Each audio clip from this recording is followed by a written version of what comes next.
Hello, everybody, to this very interesting session, which is titled, What Priorities for Europe in the Post-Western World? Since we have only 40 minutes, I'm not going to do lengthy introductions, but I would like to pass the floor to my esteemed panelists who are going to, from their points of view, discuss what needs to change in Europe in order to be able to play a meaningful and responsible role in the changing global environment. I think you saw for yourself, or you are experiencing it, the world is changing, and it's changing very, very fast, and I would say it's not changing for the good. And here, European Union needs to first adapt to these changes, and secondly, it needs to find the ways on how to lead in this changing geopolitical reality. So with me, I have three excellent panelists. First is Guilaume Klossa. He's a founder of a think tank, EuropaNova. He's one of the founders of Conclave, and he's going to explain a little bit more about the process and the report that was made. Second one is Stjepan Orešković, who is a CEO and founder of M+ Group. So he will give a view also from a business perspective what Europe needs to do in order to be relevant. And finally, we have, let me see if I'm going to pronounce the surname good, Janis Emmanouilidis, Director of Studies, European Policy Center. And he said that I should only say it once, so from now on, he's going to be Janis. Guillaume, tomorrow is today. Yes. Tomorrow is today. That's the name of the report of the Conclave on the future of Europe. And you have here one addition. Walk us through a little bit on your thinking and why it was important to produce this report now and the main findings of the report. But you have 5 minutes, Guillaume. I know how much you like to speak. Go. Okay, thank you very much. So maybe I may say some word about Conclave. Conclave is a new agora, transdisciplinary, forward-looking agora on the future of Europe. It's not a think tank. It's a gathering of CEO, academic, thinkers, politicians, and it's a place to prepare the future and to identify the key issue for the future. It's a collective effort. So I am a member of a collective of 12 people, and you are part of them. Lucas Tsoukalis, who is here, is also part and a co-founder with me and you of Conclave. And what we want is to provide Europe with a place where we can discuss, Chatham House, the key question Europe needs to include in the political agenda and in the strategic agenda. And we have co-built Conclave in partnership with European institutions because we understood that at that time the design of the strategic agenda of the EU, which is paving the way for the EU 2024-2029 program for the Commission, the Council, and the Parliament, will be much more difficult to prepare because the last 5 years, the European Commission, the Council, the European Council was obsessed by crisis. And this capacity of the EU to prepare the long term is now very limited. So somehow we wanted to complement and to help European institutions in order to prepare the long term. And we have worked 3 days in Cascais, Portugal, you were there, with more or less 50 people in order to think openly what should be the next priority for the European institution, short term and medium long term. And the methodology is very important because this was the dollar methodology. Delors always wanted that we have a medium long-term vision, because once you have this vision, you can come back and say, okay, but 2040 is now, because the decisions of now are preparing the EU of the future. And as we are in a period of acceleration, not only geopolitical acceleration, but technological acceleration, everything is going quicker. And what you are doing today is paving the way for the next 15 years. I just want to give you an example.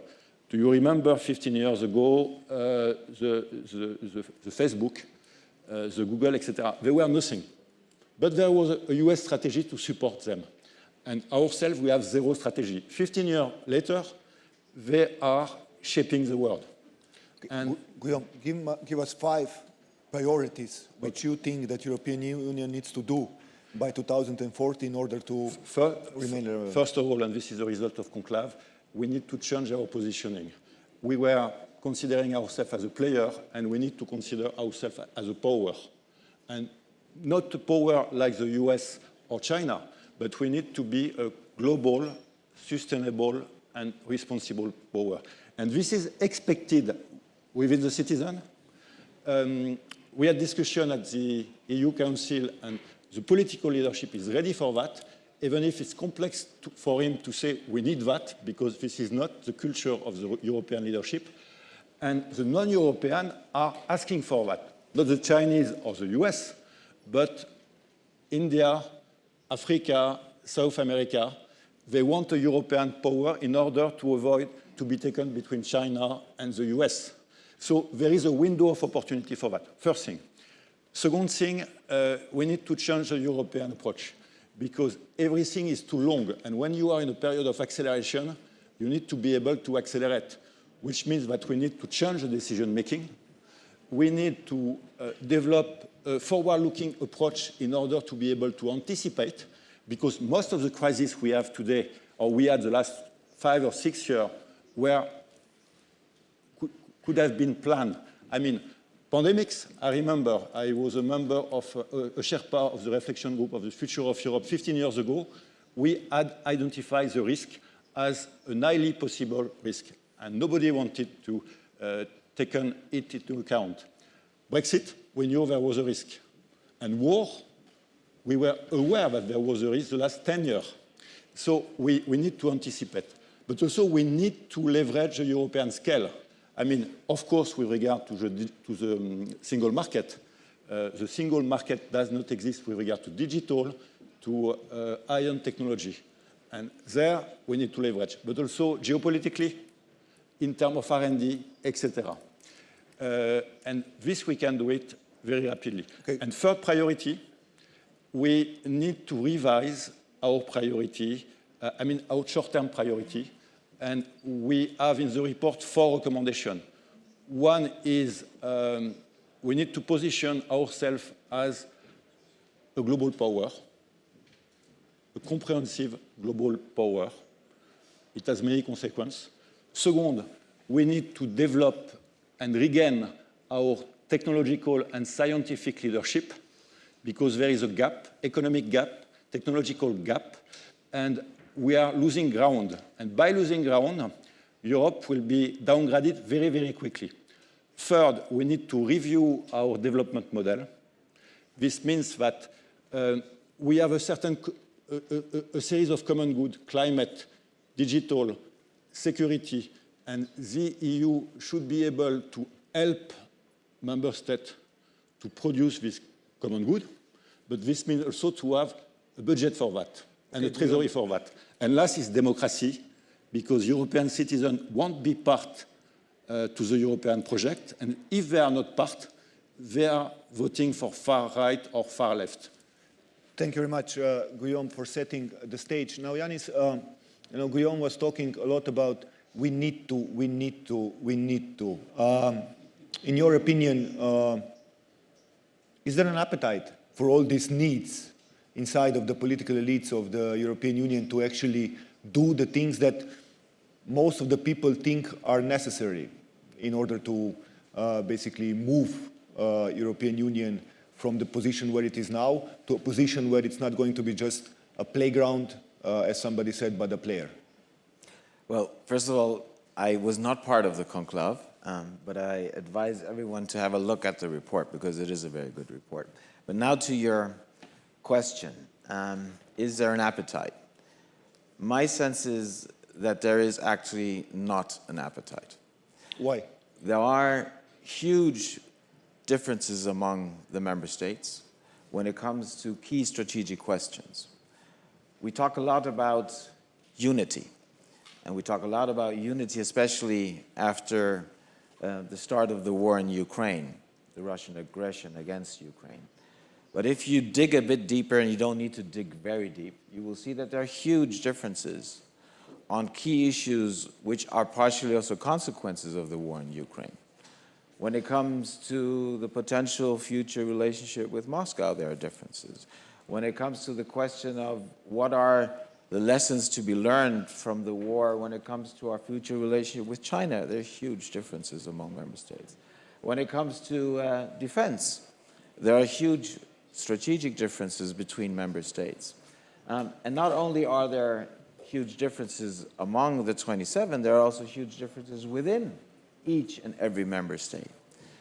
So I think there is a hesitance to have actually a real strategic debate about these differences. We hide them because we want to showcase unity, and there are good reasons to do so. But I think it is short-sighted that we're not having a strong, open debate about also our differences. Because I think that would be a good start to actually become more serious, to go back to your questions in terms of preparing ourselves for an extremely uncertain future.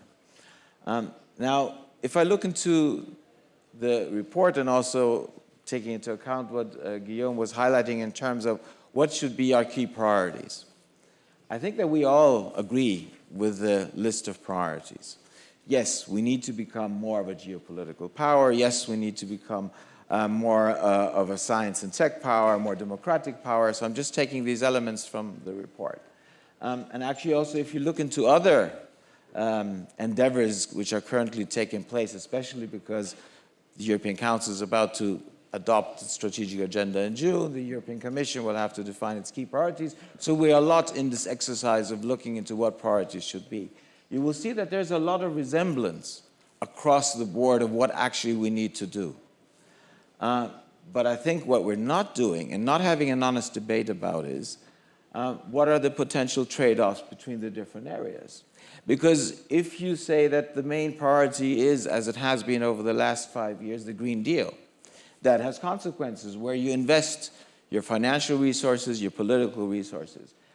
If you come to the conclusion that defense in the current situation is the most significant issue, that has consequences in terms of how you invest into these areas and how you also invest less politically and potentially also financially in other areas. And we're not having a serious debate about the trade-offs, which would actually help us to define what is not priority number 1, 2, and 3. In the report you mentioned, I think if I remember correctly, 17 fundamental issues. All fine. And I think that many of us would agree with these 17 issues. But what are the issues which are most important among them? What are the ones we need to concentrate on? What are the ones where we have to invest most into politically? Because it would be enormously difficult to get agreement among the 27. It will require a lot of leadership also from member states' governments, from heads of state and government, and leadership is a very scarce commodity currently in the European Union, to then push these things. But we, I fear, will have a rather long list of priorities coming out of the strategic agenda of the European Council, half a dozen plus. We will not define what is most important, what we need to do, and that means that the level of ambition will not be as high as it needs to be with the things which actually matter. Thank you very much, Janis, for this.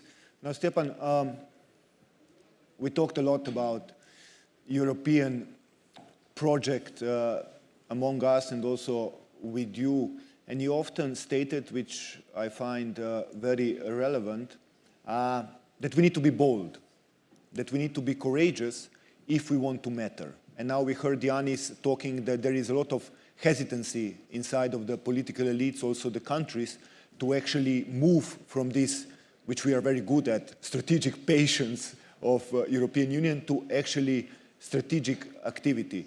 Tell us a little bit more from your perspective. What do you mean that we need to be bold, that we need to be courageous in order for the future of Europe to take place? Yeah, I mean, being bold in these times usually means being primitive and stupid and aggressive. So basically, it's a big challenge. And I must say, we can't forget where we are sitting now today. It's only 1 mile away from the place where people were going to ask what is going to happen with the future. So the wise guys, no, I would say superficial guys, not to call that different, were going to Pythia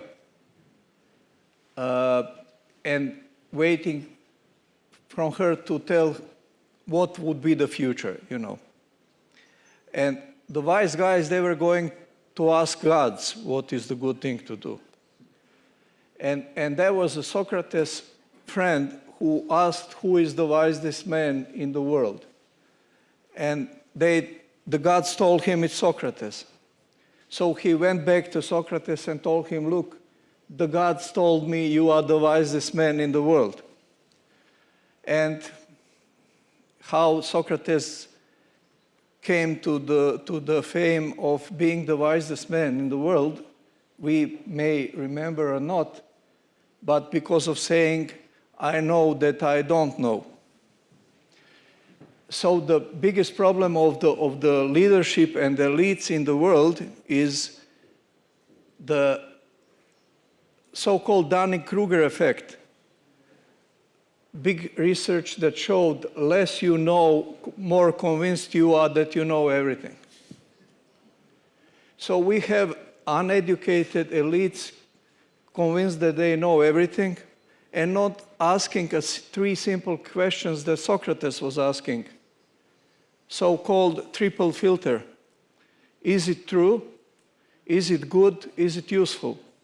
So whatever we read or hear or discuss should actually match these 3 criteria. And if we would try to apply these 3 criteria to everything what we are proposing, discussing, or doing, would easily or eventually faster come to the conclusion, are we doing the right thing? Now, you know, when you come to Harvard, there is a Professor Sandel who is teaching moral philosophy, and this is the subject which attracts most students.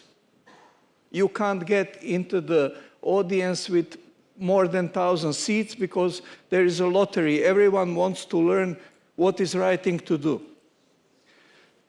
So it was quite a long introduction to a very simple message. What is the potential power of Europe? I don't think it's army, maybe science, but I think the power is what is right thing to do. It's a moral strength in a cynical world.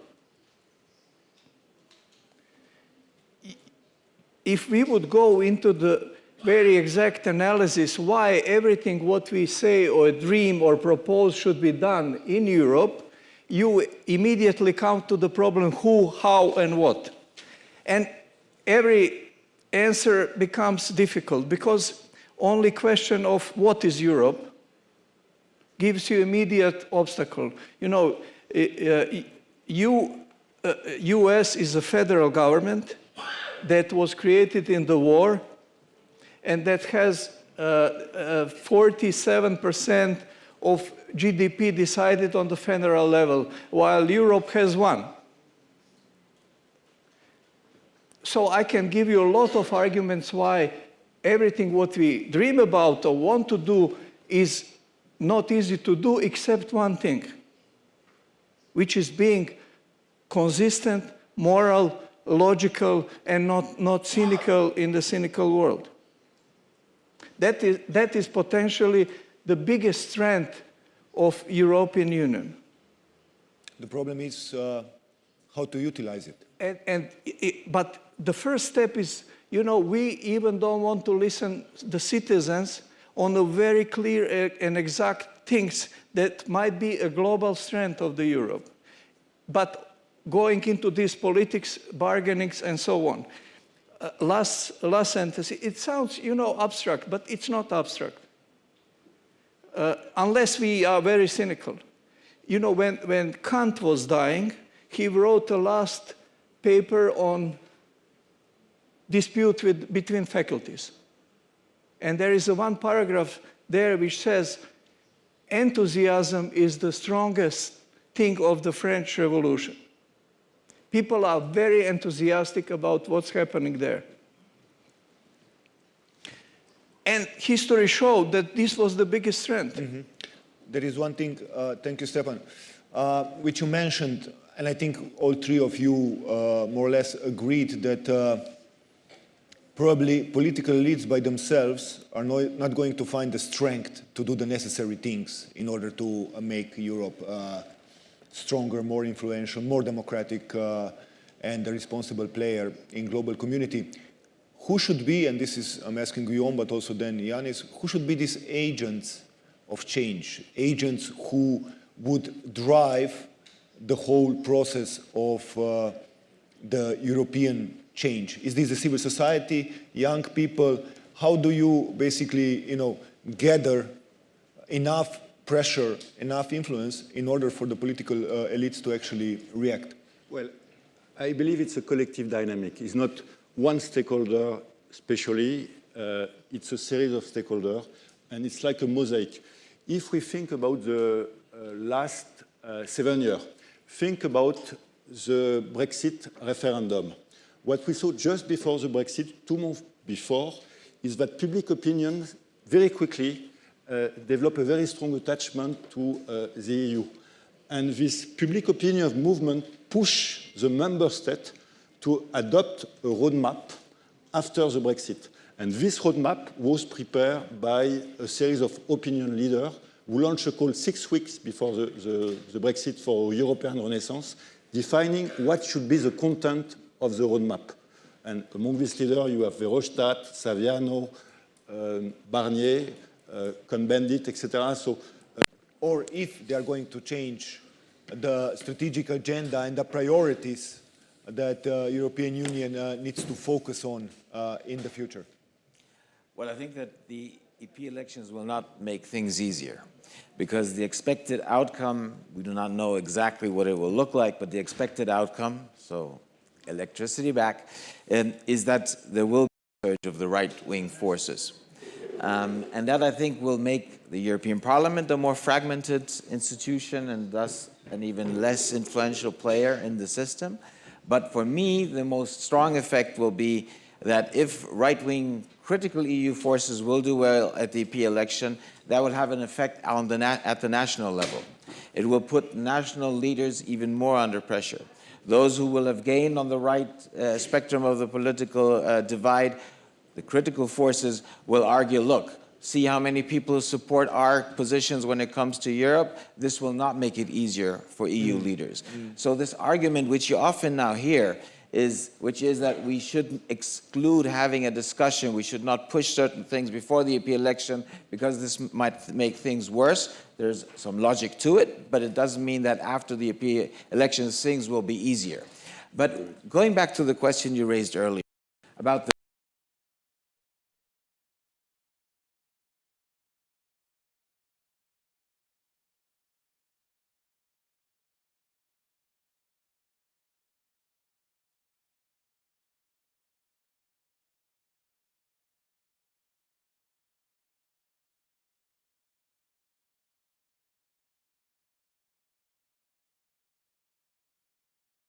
things going to respond at the European level more ambitious given the situation we're in. But what we're realizing and witnessing is not that. And the crisis logic, which you were referring to, Guilaume, I think is a very critical one, because we have that logic that whenever we find ourselves under immediate pressure in situation of crisis, we deliver. There's a kind of a notion that there's an automatism that we then deliver.